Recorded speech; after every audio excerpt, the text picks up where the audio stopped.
In my last video, I showed a batch of 4 classics, tapered tan classics I was working on, and I did say I'd make a video showing those because I had some rather spectacular woods to go on them. I'll tell you what, I do wish I could keep some of the knives I build. But unfortunately it's not possible because, you know, when you're making knives for a living, you've got to sell them so you can buy food and pay your bills. But anyway, just finished one of them, and when the sun comes out and the sunlight hits the wood, it really shows up some beautiful colours in the wood. So this is the first knife of that batch of 4 that I'm working on. This is almost, well, the knife's finished now. Leather work is not far behind. This knife has got an owner, so it's going to be going out later on today or tomorrow to its new home. But it's stabilised English yew. Just look at the patterns in the wood. Very subtle in places and more bolder in others. Yew wood I find one of the hardest woods to stabilise because it contains a lot of moisture, and to get the wood to stabilise properly you've got to get the wood really dry, and getting yew dry is problematic because it can split, and so the way that I do it is to dry it under vacuum. So I get it as dry as I can in my airing cabinet. The sun's coming out. The sun's shining. Let's see if I can get a bit closer.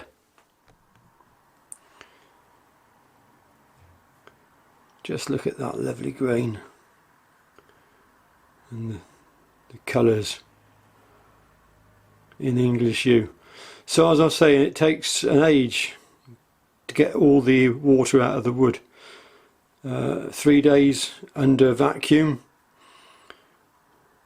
and then 2 or 3 weeks afterwards just sitting in the cactus juice, and the final part is the pressure vessel where it gets 60 psi of positive pressure to get the last bit of resin into the wood.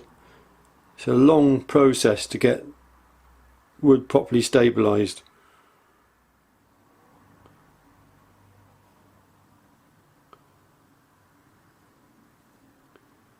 What a lovely piece of wood.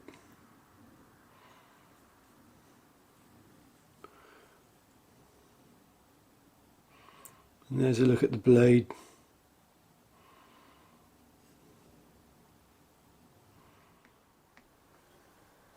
Here's another one I've just finished.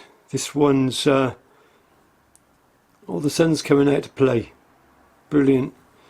This one's got stabilised mass of birch.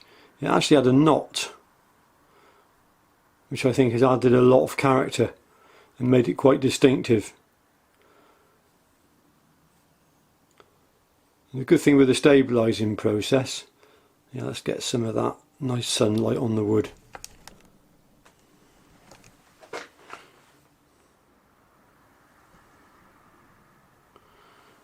Right, where are we on focus? Yeah, we're focused there.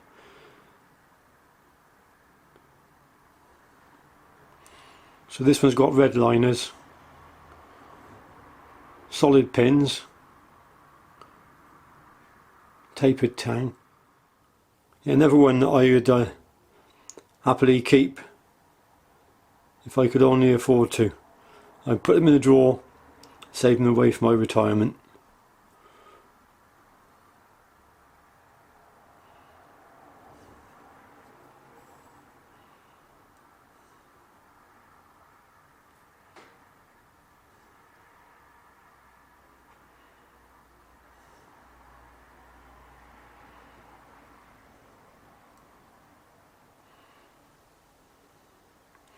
Isn't it nice when the sun comes out to shine?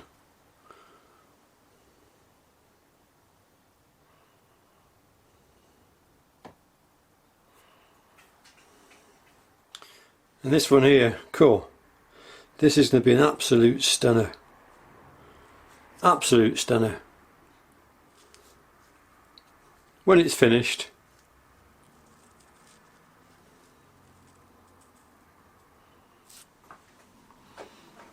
well, sometime later, and that knife I just showed you, I've now finished it. So there's that knife. It's a bit, the scales are slightly more plainer. So there it is in all its glory. This one needs the sheath to be finished. So another couple of days before I'm ready to send this one out.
Quick last minute update. I've spent a pleasant 2 or 3 hours this afternoon moving my Rockwell Tester indoors. Weighs nearly 100 kilograms. So I had to recalibrate it. It hadn't moved much, I'm glad to say. In fact, I've got it bang on. It can be a bit of a fiddle calibrate, but the reason why I've moved it indoors is because we got winter coming. It doesn't really like the cold. It's very slow to operate in the cold weather, and it is better to have these machines in a cleaner environment and a more stable environment with regarding temperatures and so on. So in here generally it's around about sort of 22 degrees C all the year round. And also, I know it's only an old rough table I made when I first got the machine several years ago, but it's ideal working out for me now with my chair. I haven't got to kneel down on the floor like I used to in the workshop, so I can just put the block underneath or whatever I'm going to measure. I've got it, it's bang on, I'm dead happy with it. And I can make my Rockwell measurements.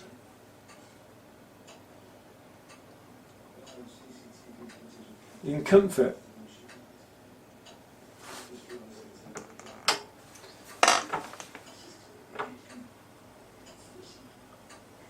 Happy days.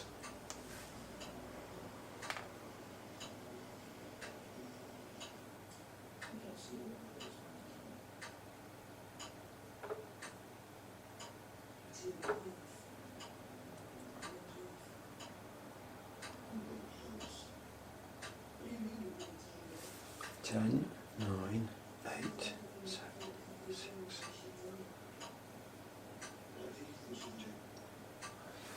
And test.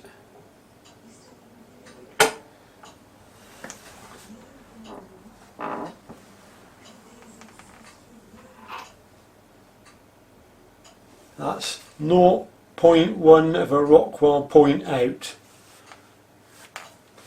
Happy days.